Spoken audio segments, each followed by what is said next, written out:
السلام عليكم ورحمة الله وبركاته. بسم الله والصلاة والسلام على رسول الله. اللهم صل وسلم وبارك على سيدنا محمد وعلى آله وصحبه وسلم تسليما كثيرا. إن شاء الله النهاردة هنعمل فيديو جميل بسيط غير مكلف مفيد صحي. هيعجبكم إن شاء الله، بإذن الله هيعجبكم. هنعمل النهاردة حواوشي البطاطس بدون أي تكاليف، حاجات موجودة في كل بيت وفي نفس الوقت بسيطة جدا وغير مكلفة. هنعمل من نص كيلو بطاطس وبيضة. هنعمل حوالي 15 رغيف. طبعا حاجة سهل، حاجة كده سهلة وبسيطة وببلاش، يعني فعلا فعلا غدا أو عشاء أو فطار وفي نفس الوقت ببلاش. زي ما انتوا شفتوا كده ان احنا بجيب بطاطس وبيضة واحدة وربطة بقدونس وبصلتين.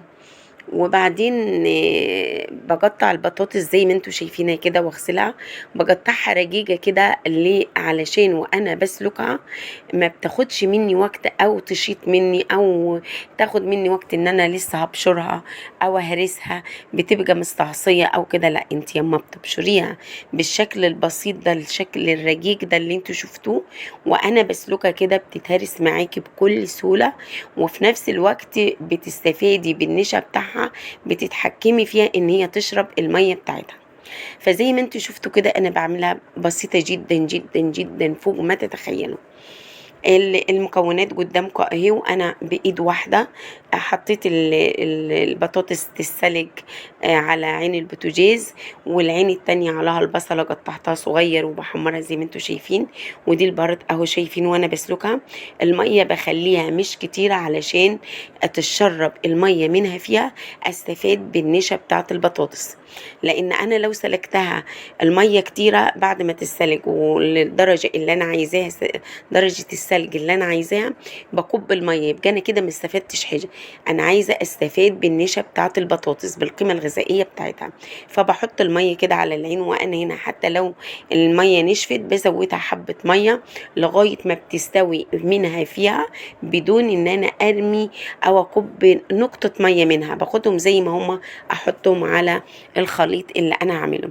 ده ملح وسكر، معلقة سكر صغيرة طبعا، والملح بتاعها والبهارات وفلفل اسود وكزبره ناشفه وربطه البقدونس زي ما انتوا شفتوها وبيضه واحده.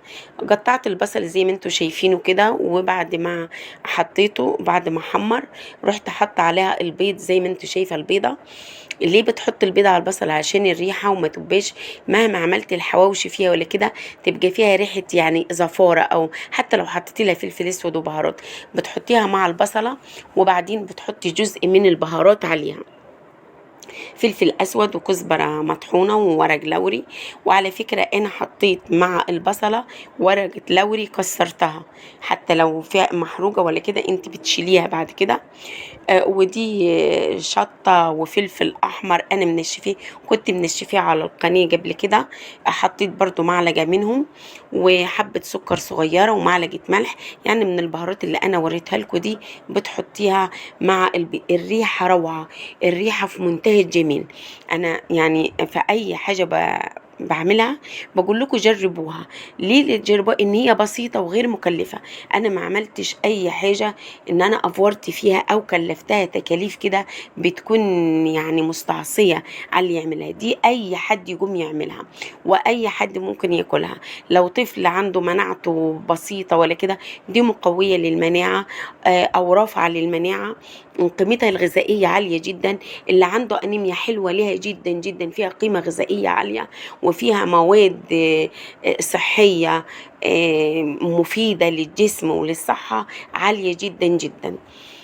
بعد ما انا عملت الخليط اللي انا قلت لكم عليه دوت، اللي انا عملت البصله وحطيت عليها البيضه، وبعدين قلبتهم مع بعض وحطيت البهارات اللي عندي، جزء من البهارات، وبعدين حطيت البطاطس. شايفين البطاطس لاخر حبايه، لا الحله محروقه ولا البطاطس وهي مهريه منها فيها. انا بهرسها للدرجه اللي انت عايزاها، يعني انا ممكن اعملها زي الزبده اهي شايفينها في المعلقه، مش مستحمله وبايد واحده. يعني انا لو الايدين شغاله وكده ما كانش ياخد مني 5 دقايق يعني. وفي نفس الوقت زي ما انتوا شايفين اهو الخليط والبطاطس مهرية معايا وزي الزبدة. وبعدين بحط انا ايه باجي البقدونس والطماطم. الطماطم اوعي تحطيها على الخليط قبل البطاطس، لانها تديكي طعم التجلية او طعم الطبيخ، وانا مش عايزه طعم الطبيخ، انا عايزه طعم الحواوشي، طعم الخلطه الحلوه اللي ريحتها حلوه وطعمها حلو دي، نواشف في نواشف. بعد انا ما نزلت البطاطس بالشكل ده وباجي الخليط اللي هي البقدونس والطماطم وباجي البهارات حطيتها عليها وبهرسها بالشكل ده. ممكن تتهرسيها اكتر من كده ومش بايد هون او بمبشره او اي حاجه، كله ده احنا في غنى عنه، لان قطعنا البطاطس رقيقه وسلقناها بالطريقه اللي انتوا شفتوها معايا. بعملها مهروسه خالص زي الزبده ونفس الطريقه، بس للعيش الصغير الشامي بتبقى حاجه كده جميله جميله جميله. يعني العيش الصغير كده تمليها اللي هي هرسة الخلطة اللي انا عملتها اللي انتوا شايفينها دي، بس بهرسها دي بهرسها على الاخر، لكن دي ما هرستهاش على الاخر زي ما انتوا شايفين، ان تبقى المكونات فيها باينة على قد ما تقدر. بنمسك العيش اللي انتوا شايفينه ده، العيش المخبز العادي الطبيعي بتاعنا، يعني مش حاجة مش مكلفة، حاجة من البيت. بفتح الرغيف بالشكل اللي انتوا شايفينه ده واملاه الخليط اللي احنا عملناه مع بعضينا. بعد ما بملاه الخليط بالشكل ده بحط حبة سمنة على بحط حبة سمنة على الخليط من فوق، يعني مش من فوق الرغيف، من تحت. من فوق الرغيف ادهنه زبدة او سمنة من فوق من هنا زي ما انتوا شايفين. لو انا حطيته في الصاجة او في صينية ودخلته الفرن بيبقى مجمع كده ومجرمش وجميل زي حواوشي في منتهى الجمال، واحسن من بره. لان بره انت ما تعرفيش يعني رغيف الحواوشي ب10 جنيه او ب15 جنيه، هل دي لحمة طبيعية؟ لا طبعا، استحالة. استحالة اللحمة اللي ب400 جنيه انها تكون رغيف الحواوشي ب15 جنيه، استحالة. فانت ما تعرفيش الحواوشي اللي معمولة بره دي معمولة ازاي ومعمولة بايه. لكن دي حاجات بسيطة وفي نفس الوقت مغذية جدا جدا جدا. زي ما انتوا شايفين انا حطيته كده بعمله على عين البوتاجاز من فوق، بيديك الجرمشة كده لان الخليط سخن وانا بسخن الرغيف، فبيدي طعم جميل خالص. وفي نفس الوقت انا ممكن تدهني زبده من فوق، انا دهنت الخليط سمنه بلدي او زبده. لو مش عايزه تبقى خلاص ما فيش اي مشكله. لا شايفين العيش، شايفينه بعد ما سخن اهو، شايفين العيش.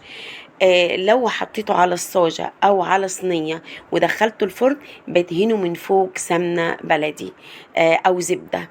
ادهنه كده وادخله الفرن لمدة 5 دقايق، بتبقى حاجة كده ريحتها في منتهى الجمال وفي منتهى الطعامة. انا عايزاكم تجربوها وتشوفوها، مش هتخسروا حاجة. يعني اللي هيعمل الخلطة دي او هيعمل الحواوشي دي حاجة بسيطة جدا جدا جدا، اي حد ممكن يعملها. قومي اعمليها دلوقتي وشوفي انها لو كلفتك، هي مش هتكلفك حاجة، ببلاش قدام عينك اهي ببلاش، وفي نفس الوقت في منتهى الجمال وفي منتهى البساطة وفي منتهى السهولة. اعمليها ومش عايزة اي تعليق ولا عايزة اي اعجاب غير يما تجربيها. جربيها وشوفي الطعم، شوفي الريحة، بس الريحة جميلة، شوفي ريحتها وشوفي طعمها وشوفي امكانياتها. وبعد بقى في الاخر خالص لو عجبكم الفيديو اكتبوا لي كده وما تبخلوش عليا باللايك او تعليق حلو لو عجبكم.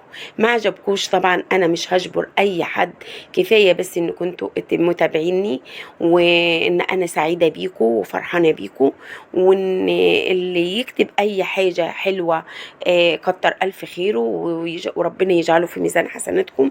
وفي نفس الوقت بقول لكم برضو ما تكتبوش تعليق او تعملوا اي حاجه غير يما تجربوا الحاجه، لان انا فعلا فعلا بعملها بمنتهى البساطه يعني، وما بكلفش في الحاجه خالص، وفي نفس الوقت بعملها مفيده جدا. ده فيديو النهارده، والسلام عليكم ورحمه الله وبركاته.